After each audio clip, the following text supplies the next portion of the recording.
பாலசுப்பிரமணியர் அருளால் ஆன்மீக அன்பர்கள், நேயர்கள், ஜோதிட அன்பர்கள் அனைவருக்கும் அன்பான வணக்கங்கள். நான் உங்கள் வாழ்க வளமுடன் ஜோதிடர் ஸ்ரீ குரு சுந்தரவடிவேல்.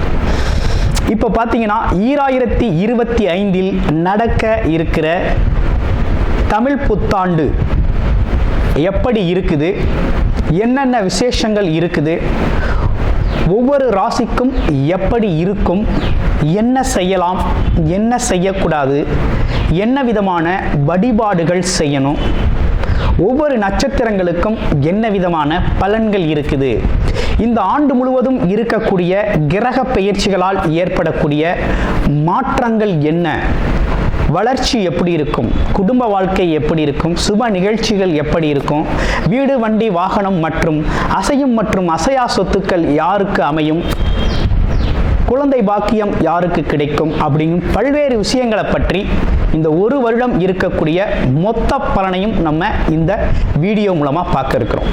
இப்போ இந்த விசுவாவசு வருடம் தமிழ் புத்தாண்டுகளில் 60 வருடங்களில் 39வது வருடம் தான் இந்த வருடம்.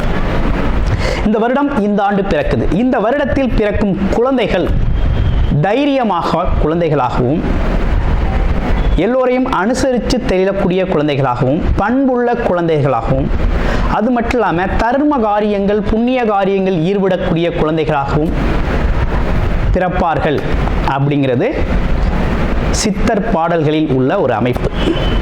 அது மட்டும் இல்லாமல் தன் மகனை சான்றோன் என கேட்ட தாய் அப்படிங்கிறது மாதிரி அந்த குழந்தைகள் பெற்றோருக்கு பெருமை சேர்ப்பார்கள் அப்படிங்கிற ஒரு விஷயமும் இருக்குது. இப்போ இந்த வருடத்தில் இந்த வருட பிறப்பின் அடிப்படையில் சூரியன் அப்படிங்கிற ஒரு ராஜாவாகவும் மந்திரியாகவும் இருக்கிறதுனால அரசியல் மாற்றங்கள், அதிகாரம் சார்ந்த மாற்றங்கள் அப்படிங்கிற ஒரு விஷயம் நடக்க இருக்குது. அதையும் தாண்டி மழை பொழிவு அப்படிங்கிறது ரொம்ப அதீதமாக இருக்குது. விவசாயம் செழிக்கும், தானிய உற்பத்திகள் அதிகரிக்கும். அடுத்து பார்த்தீங்கன்னா மக்கள் செழிப்பமடைவார்கள். வருமானத்தை விட செலவு கம்மியாக இருக்கும், சேமிப்பு அதிகரிக்கும், தங்கம், வெள்ளி, ஆபரணங்கள் வாங்கக்கூடிய தன்மை ஏற்படுது. அது இல்லாமல் பார்த்தீங்கன்னா இந்த காலகட்டத்தில் பசுக்கள் உற்பத்தி அப்படிங்கிற ஒரு விஷயம் ரொம்ப நல்லா இருக்குது. அடுத்து பார்த்தீங்கன்னா மக்கள் மீது வரி அப்படிங்கிற ஒரு விஷயம் அதிகரிக்கக்கூடிய சூழ்நிலை அப்படிங்கிறதும் இருக்குது. ஆக மொத்தத்தில் இந்த விசுவாவசு வருடம் அப்படிங்கிறது மற்ற வருடங்களை விட இந்த வருடத்தில் மக்களின் வளர்ச்சி அப்படிங்கிறது நல்லா இருக்கு. திரைப்படத்துறை ரொம்ப நல்லா இருக்கு. பெண்களுக்கான வளர்ச்சி, பெண்களுக்கான திட்டங்கள் அப்படிங்கிற ஒரு விஷயத்தை அரசாங்கங்கள் அதற்கான முக்கியத்துவம் கொடுக்க இருக்கிறாங்க. அந்த வகையில் அவங்களோட தனி முன்னேற்றம் அப்படிங்கிறது இந்த காலகட்டத்தில், இந்த வருடத்தில் ரொம்ப அதிகமாக இருக்கக்கூடிய அமைப்பு இருக்கு. குறிப்பாக எல்லார் குடும்பங்களிலும் சுப நிகழ்ச்சிகள் நடக்கக்கூடிய ஒரு தன்மை, திருமண பாக்கியங்கள் கைகூடக்கூடிய ஒரு அமைப்பு, குழந்தை பாக்கியங்கள் கிடைக்கக்கூடிய அமைப்பு, கோவில் வழிபாடுகள், தர்ம காரியங்கள், புண்ணிய காரியங்களில் மக்கள் ஈடுபடக்கூடிய ஒரு தன்மை அப்படிங்கிறதெல்லாம் ரொம்ப மிக சிறப்பாக இருக்கக்கூடிய இந்த விசுவாவசு வருடத்தில் உங்கள் ராசிக்கு எப்படி இருக்கும் அப்படிங்கிறத இப்ப பார்ப்போம். புத்திக்காரகனான புதன் பகவானை ஆட்சி அதிபதியாக கொண்ட மிதுன ராசி அன்பர்களே, இந்த புத்தாண்டு அப்படிங்கிறது பார்த்தீங்கன்னா கிரக பெயர்ச்சிகள் எப்படி இருக்குது அப்படிங்கிறத பார்க்கையில் இவ்வளவு நாளாக உங்களுடைய ராசிக்கு 12ஆம் இடம் விரயஸ்தானத்தில் இருந்த குரு பகவான் ஜென்ம குருவாக வருகின்ற மே 14ஆம் தேதி பெயர்ச்சி அடைகிறார் ஜென்ம குருவாக. அப்போ ஜென்ம குருவாக வர்றார். அடுத்து பாம்பு கிரகங்கள் அப்படின்னு சொல்லக்கூடிய ராகு கேதுக்கள், ராகு பகவான், கேது பகவான் இவ்வளவு நாளா உங்களுடைய ராசிக்கு 10ஆம் இடத்துல இருந்த ராகு, 4ஆம் இடத்துல இருந்த கேது பகவான் அப்படிங்கிறவங்க 9ஆம் இடத்திற்கு ராகுவும் 3ஆம் இடத்திற்கு கேதுவும் பெயர்ச்சி அடையக்கூடிய நிலை வருகின்ற மே மாதம் 18ஆம் தேதி ஏற்படுது. அடுத்து இவ்வருடம் முழுக்கவுமே சனி பகவான் உங்களுடைய ராசிக்கு தொழில் ஸ்தானம் சொல்லக்கூடிய 10ஆம் இடத்துல சஞ்சாரம் செய்யக்கூடிய நிலை அப்படிங்கிறது இருக்குது. இதுதான் கிரகங்கள் இருக்கக்கூடிய அமைப்பு, கோச்சார கிரகங்கள் அமைக்கக்கூடிய அமைப்பு. இப்போ உங்களுக்கு இந்த வருடம் எப்படி இருக்கும் இந்த கிரக அமைப்புகளால் அப்படின்னு பார்த்தோம்னா, படிப்புக்கு கேட்ட வேலை அப்படிங்கிறது உறுதியாக கிடைக்குது. இளைஞர்களுக்கும் படித்து முடித்தவங்களுக்கும் பார்த்தீங்கன்னா உறுதியான வேலை அப்படிங்கிறது, ஃபஸ்ட்டு வேலை உறுதித்தன்மை அப்படிங்கிறது ரொம்ப நல்லா இருக்குது, வேலை உறுதியாக கிடைக்குது. தொழில்துறையில் சின்ன சின்ன தாமதங்கள் இருந்தாலும் மிகப்பெரிய லெவலில் வெற்றி அடையக்கூடிய அமைப்பு இருக்குது. ஏன்னா சனி பகவான் அமர்வு அப்படிங்கிறது அற்புதம், வெற்றியை தரக்கூடிய வகையில் இருக்குது. அடுத்து கூட்டு தொழில்களில் இருந்து வந்த சிக்கல்கள் மாறுது, பிரச்சனைகள் தீருது, நண்பர்களோட இணக்கம் ஏற்படுது. அப்போ கூட்டு தொழிலில் இருந்த பார்ட்னர்ஷிப் சேஞ்சஸ்லாம் பார்ட்னர்ஷிப்பில் இருந்து வந்த மனஸ்தாபங்கள் மாறி அதிகரிக்கக்கூடிய ஒரு தன்மையும், நன்றாக இருக்கக்கூடிய ஒரு தன்மையும், அதே நேரத்தில் புதிதாக கூட்டு தொழில் செய்யணும்னு நினைக்கிறவங்க தாராளமாக இந்த காலகட்டத்தில் தொழில் தொடங்கலாம், ரொம்ப நல்லபடியாக இருக்கும். அடுத்து உத்தியோகத்தில் இருக்கிறவங்களுக்கு உயர் பதவி உயர்வு அப்படிங்கிறத எதிர்பார்க்கலாம், அதுவும் ரொம்ப நல்லா இருக்குது. அப்புறம் வேற என்ன சிறப்புகள் இருக்குது அப்படின்னு பார்த்தோம்னா, திருமணம் அப்படிங்கிற ஒரு விஷயம் சிறப்பாக நடந்தேறும். மிதுன ராசி அன்பர்களுக்கு திருமணம் பாக்கியம் அப்படிங்கிறது அருமையாக நடந்தேறும். நீண்ட நாள் தடைப்பட்ட திருமணங்கள் எல்லாம் நடக்கும். இப்படிப்பட்ட ஒரு நல்ல அமைப்பு ஏற்பட்டிருக்கு. அடுத்து குழந்தை பாக்கியம் இல்லாமல் சிரமப்பட்டவங்களுக்கெல்லாம் இறைவனின் அருளால், குரு பகவானின் பார்வை பலனால், குலதெய்வ அருளால் இயற்கையாகவே குழந்தை பாக்கியம் அப்படிங்கிறது அமையும். நீண்ட நாளுக்கு பிறகு இந்த வருடம் அந்த குழந்தை செல்வம் அப்படிங்கிறது உங்களுக்கு கிடைக்குது. அப்போ குழந்தை பாக்கிய அமைப்புகள் ரொம்ப நல்லா இருக்குது அப்படிங்கிற ஒரு அமைப்பு அப்படிங்கிறது இருக்குது. பேசிக்காகவே மிதுனராசி அன்பர்களுக்கு இந்த குடும்பத்தில் இருந்த குழப்பங்கள் தீரும். அதுலேயும் இந்த கணவன் மனைவிக்குள்ளே இடையே இருந்து வந்த பிரச்சனைகளுக்கு ஒரு தீர்வு கிடைக்கும். அன்னோனியம் அதிகரிக்கக்கூடிய ஒரு காலகட்டமாக இந்த காலகட்டம் ரொம்ப அற்புதமாக இருக்குங்க மிதுன ராசிக்கு. அடுத்து பாருங்க வேற என்ன விசேஷங்கள் இருக்குது. மாணவர்கள் அப்படிங்கிற ஒரு விஷயத்தை பார்க்கையில் கொஞ்சம் கடுமையான முயற்சி தேவைப்படுது. இந்த காலகட்டத்தில் மாணவர்களுக்கு எந்த அளவுக்கு முயற்சி எடுத்து படிக்கிறாங்களோ அந்த அளவுக்கு அவங்களோட முன்னேற்றம் அப்படிங்கிறது நல்லபடியாக இருக்கக்கூடிய ஒரு அமைப்பு அப்படிங்கிறது இருக்குது.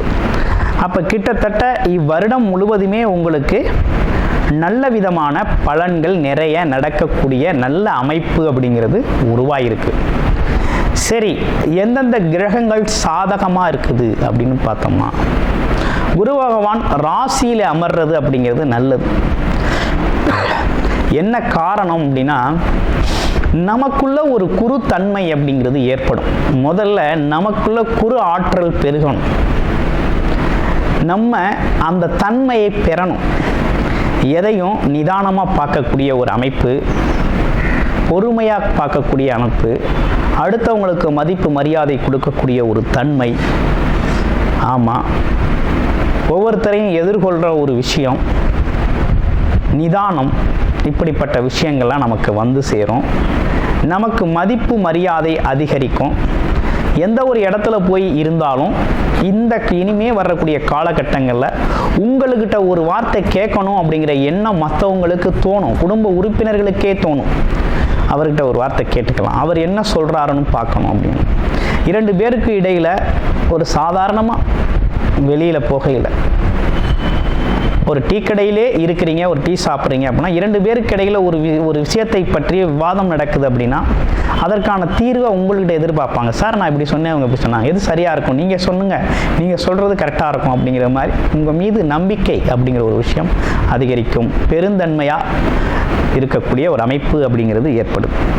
சரி, அடுத்து அவருடைய பார்வை பலன்கள்லாம் இந்த வருஷம் உங்களுக்கு நல்லா இருக்குது. ஏன்னா 5ஆம் இடம், 7ஆம் இடம், 9ஆம் இடம் அப்படிங்கிறது ஒரு சிறப்பு பார்வையாக பார்க்கிறார். 5ஆம் இடம் அப்படிங்க குழந்தைகளால் உங்களுக்கு மகிழ்ச்சி ஏற்படக்கூடிய காலம், குடும்பத்தில் மகிழ்ச்சி, குலதெய்வ அருள் அப்படிங்கிறது அற்புதமாக இருக்குது. அடுத்து 7ஆம் இடம் திருமணம், வாழ்க்கை துணையோட ஒற்றுமை, அன்னோன்யம் பாராட்டுதல், நண்பர்களோட ஒற்றுமை, நண்பர்கள் தெரிவு, போட்டி பந்தயங்களில் வெற்றி பெறுவது, அது மட்டும் இல்லாமல் பொதுஜன மக்கள் உறவினர்களிடையே நட்புறவு பாராட்டுறது, அவங்களோட நன்மதிப்பை பெறுறது அப்படின்னு பல்வேறு விஷயங்கள் நடக்க இருக்கு. அடுத்து அப்பாவோட உடல் ஆரோக்கியம், அம்மாவோட உடல் ஆரோக்கியம், அப்பாவுக்கும் உங்களுக்கும் இருந்த மனஸ்தாபங்கள் தீர்றது, அப்பா வகையாராக்கள் சம்பந்தப்பட்ட விஷயங்கள்லாம் உங்களுக்கு சாதகமாக முடிகிறது. பூர்வ புண்ணிய பலன், பாக்கிய பலன்கள், இது ரெண்டும் ஒன்றா சேர்ந்து இந்த வருஷம் உங்களுக்கு வேலை செய்யுது. குலதெய்வம் அருள் ஒரு பக்கம், உங்களுக்கு இஷ்ட தெய்வத்தின் அருள் ஒரு பக்கம், இது ரெண்டுமே ஒன்றா சேர்ந்து பக்கபலமாக இவ்வளவு நாள் பட்ட கஷ்டத்திற்கு மிதுனராசி அன்பர்களுக்கு இனி ஒரு பொற்காலமாக அமைய இருக்குது இந்த வருடம். உங்களுடைய பிறப்பு ஜாதகம் எப்படி இருக்குது, என்ன விதமான தசாபுத்திகள் நடக்குது, சாதக பாதகங்களா இருக்குதா தசாபுத்தி அமைப்பு அப்படிங்கிறத பாருங்க. கோச்சார கிளைகள் பார்த்தீங்கன்னா உங்களுக்கு மிகப்பெரிய லெவலில் சப்போர்ட்டிவாக அமைஞ்சிருக்கு இந்த வருடம். சிறப்பாக நீங்கள் பயன்படுத்திக்கிறது அப்படிங்கிறது தான் ரொம்ப முக்கியம். முகந்தெரியாத அன்பர்கள் உங்களுக்கு உதவுவாக.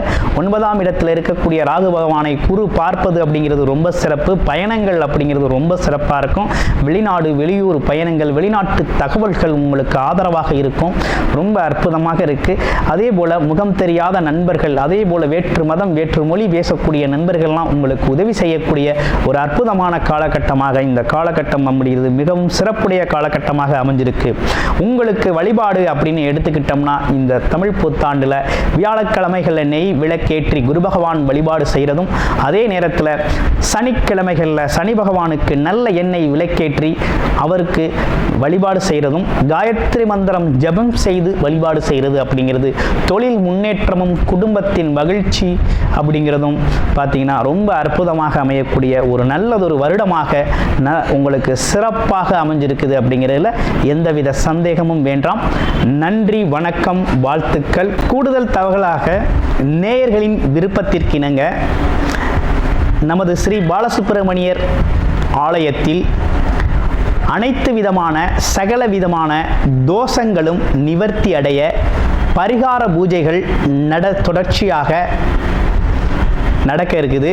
அது மட்டும் இல்லாமல் திருமண தடை, குழந்தையின்மை, தொழில் முன்னேற்றம், வேலை வாய்ப்பு கிடைத்தல், ராகு கேது தோஷங்கள் நிவர்த்தி அடைய, குலதெய்வ அருள் கிடைக்க, கடன் பிரச்சனை தீர, வாழ்வில் பணம் பொருள் செல்வாக்கு அதிகரிக்க, இப்படிப்பட்ட விஷயங்களுக்காக பல்வேறு விதமான சகல பிரச்சனைகளுக்கும் தீர்வு கிடைக்கும் வகையில் பரிகார பூஜைகள் நமது ஸ்ரீ பாலசுப்பிரமணியர் ஆலயத்தில் நேயர்களின் விருப்பத்தின் பேரில் தொடர்ச்சியாக நடக்க இருக்கு. உங்களுக்கு விருப்பம் இருக்கும் பட்சத்தில் டிஸ்பிளேல தர நம்பருக்கு கால் பண்ணி உங்களுக்கான பரிகார பூஜைகளை ஸ்ரீ பாலசுப்பிரமணியர் ஆலயத்தில் செய்து கொள்ளலாம். நன்றி, வணக்கம்.